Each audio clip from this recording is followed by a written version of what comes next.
Dobrý deň, v tejto tretej časti videa venovanému platforme TT Web vám ukážem, ako si vkladáte jednotlivé položky alebo jednotlivé prvky na vašu pracovnú plochu.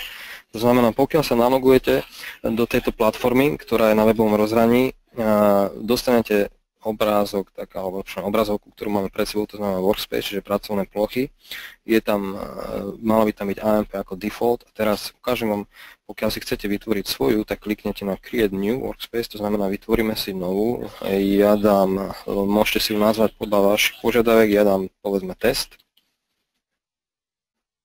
Dáme Save.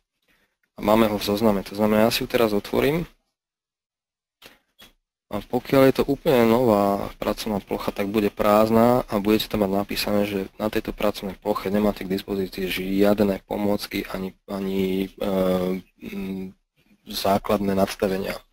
To znamená, v tomto krátkom videu vám ukážem, ako si tam na túto pracovnú plochu môžete vkladať jednotlivé nástroje alebo pomôcky.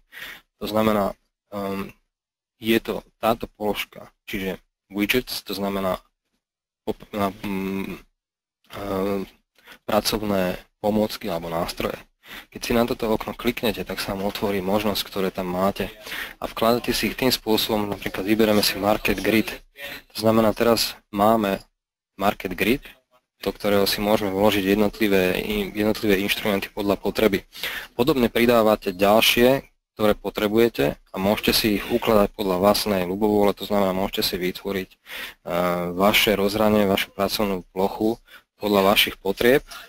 To znamená, môžete vybrať, ja vyberiem povedzme ešte chart, čiže graf.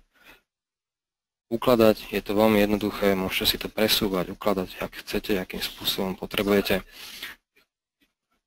To znamená, môžeme si tam pridať ešte povedzme time and sales, to znamená predaj, čas predaja nákupu jednotlivých kontraktov a podobne. To znamená, je na vás, ako si vytvoríte pracovnú plochu, ako ju budete mať. Podstatné, keď budete mať pracovnú plochu takto spravenú alebo navrhnutú, aby ste si ju uložili, to znamená, kliknete si na file a dáte si save, aby sa vám uložilo dané rozhranie. To znamená, pokiaľ chcete ísť z tohto rozhrania preč, tak jednoducho to zavrete a máte ich k dispozícii. Môžete si otvoriť ktorýkoľvek potrebujete. To znamená, ja som momentálne otvoril ten, ktorý mám ja nadstavený a máme ho v takomto zobrazení. To znamená, upravovať si ho môžete podľa vlastnej ľubovôle.